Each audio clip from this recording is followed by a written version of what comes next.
안녕하십니까. 공병호TV의 공병호입니다. 11월 1일 날 영국 글래스고에서 열렸던 제26차 UN 기후변화협약 당사국 총회 기조연설을 통해 가지고 문 대통령은 재임 기간이 6개월 정도밖에 남지 않았습니다만은 산업계와 국민들에게 큰 부담을 안겨다 주는 그런 국제적인 약속을 해버리고 말았습니다.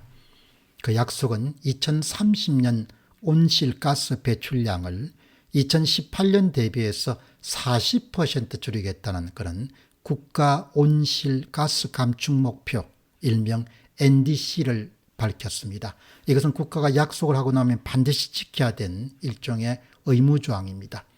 이 같은 수치는 종전 목표보다도 14%가량 상향한 지나치게 과감한 목표입니다. 따라서 경제계 내부에서는 매년 4.17%에 해당하는 탄소 감축은 비현실적이며 우리 경제에 마이너스 성장을 가져올 정도로 지나친 그런 부담이 될 것이다. 이렇게 우려를 표하고 있습니다. 일부 전문가들은 여전히 지구온난화에 대한 인간의 영향력이 과장되어 있다고 그렇게 항의합니다. 지구온난화는 그리고 정치적으로 악용되고 있는 그런 주제다. 이렇게 일부 환경 전문가들이 주장합니다. 특히 일부 전문가들은 화석연료의 기후에 대한 부정적인 영향에 대해서 일반적인 의견과 다른 견해를 제시합니다. 그러니까 지구온난화 자체를 그렇게 인정하지 않는 전문가들이 꽤 많습니다.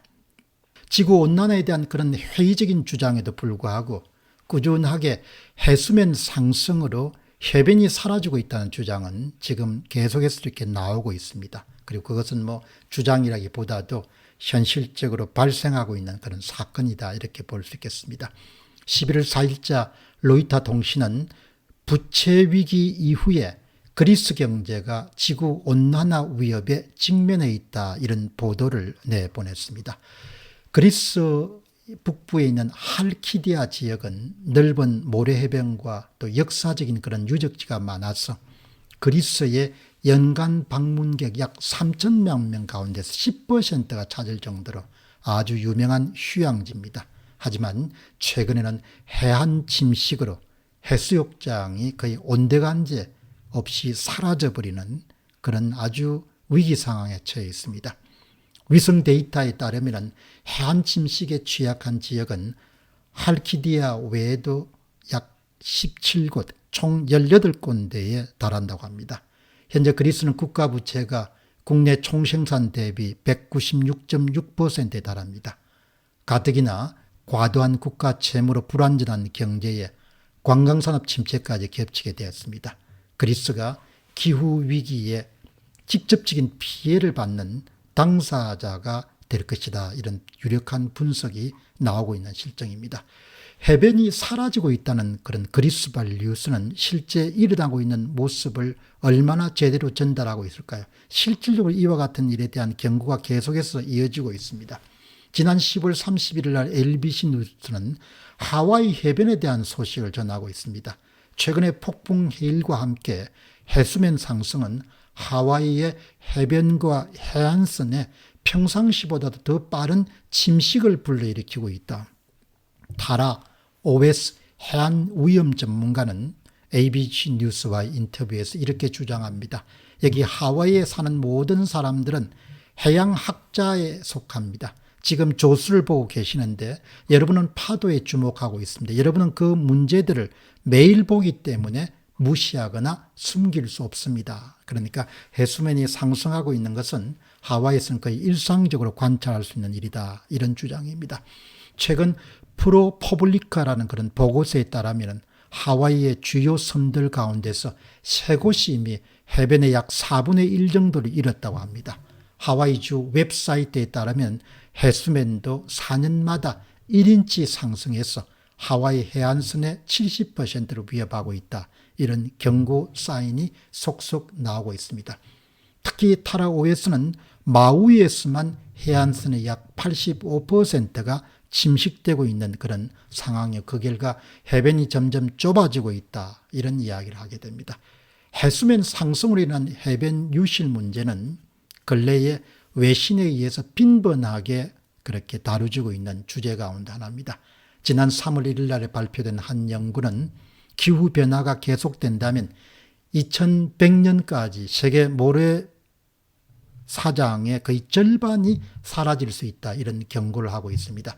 과학저널의 네이처 기후변화에 발표된 이 연구는 인구 밀도가 높은 해안선이 더 많은 침식을 불러일으키는 그런 중요한 장소가 되고 있고, 과학자들은 자신들의 주장을 입증하기 위해서 지난 30년 동안 해변이 도대체 어떻게 변해왔는지 추적하기 위해서 위성사진을 이용했습니다. 연구원들이 이렇게 주장합니다. 세계의 모래해안선의 상당 부분이 이미 침식되고 있는데 이 상황은 기후변화에 의해서 악화될 수 있다. 여기서 우리는 해수면 상승에 의하여 금세기 말까지 세계 모래해변의 거의 절반을 거의 아마 잃게 될 것이다, 이렇게 가감없이 주장합니다. 한쪽에서는 해변의 유실이 지구온난화의 직접적인 영향 때문이라고 주장하는 데 비해서 여전히 반론도 만만치 않습니다. 그러니까 이 대부분 사람들이 해변 유실이 지구온난화로 인해서 발생하게 되고, 또 지구온난화의 가장 중요한 그런 CO2를 감축시켜야 된다, 배출량을 감축시켜야 된다, 이렇게 주장하는 반에서 일각에서는 여전히 기후변화는 현실이지만, 하지만 기후변화를 일으키는 다양한 요인들이 있다는 것이죠. 이를테면 태양의 생산량이라든지 지질이라든지 해류라든지 판구조라든지 또 유성들이 이게 인간이 통제할 수 없는 그런 능력에서 완전히 벗어난 것이 있기 때문에 지구온난화를 화석 연료 때문에 발생한다, 그렇게 인과관계를 연결해서는 안 된다는 것이죠. 그러니까 화석연료를 화력발전소를 엄격하게 규제해야 된다는 그런 주장을 펴는 사람들은 지구온난화의 여러 요인들 가운데도 아주 압도적인 요인이 바로 화석연료 때문에 발생하기 때문에 화력발전소를 셧다운 시켜야 된다, 이렇게 주장하죠. 그러나 또 다른 일각에서는 지구온난화가 발생하는 것은 사실이지만 그것을 불러일으키는 여러 가지 요인들이 있고, 그 여러 가지 요인들로 인했기 때문에 화석연료의 그런 절감이라는 이런 부분만 지나치게 집중해서 안 된다, 이렇게 주장하고 있죠. 그러나 이제 분명한 사실은 이유가 어떠하든지 간에 해변이 사라지고 있다는 거고, 그리고 해수면이 점점 올라가고 있다는 사실입니다. 이런 부분은 이제 아주 장기적인 그런 트렌드입니다만은 우리가 관심 있게 볼 거는 지금처럼 이렇게 아주 해변이 좋은 그런 집들도 결국은 오랜 기간을 두고 보면은 투자 가치가 있는가라는 문제를 다시 한번 생각해야 되는 그런 정도의 굉장히 중요한 그런 현상이다, 이렇게 볼 수 있겠습니다. 공병호 TV의 공병호였습니다. 감사합니다.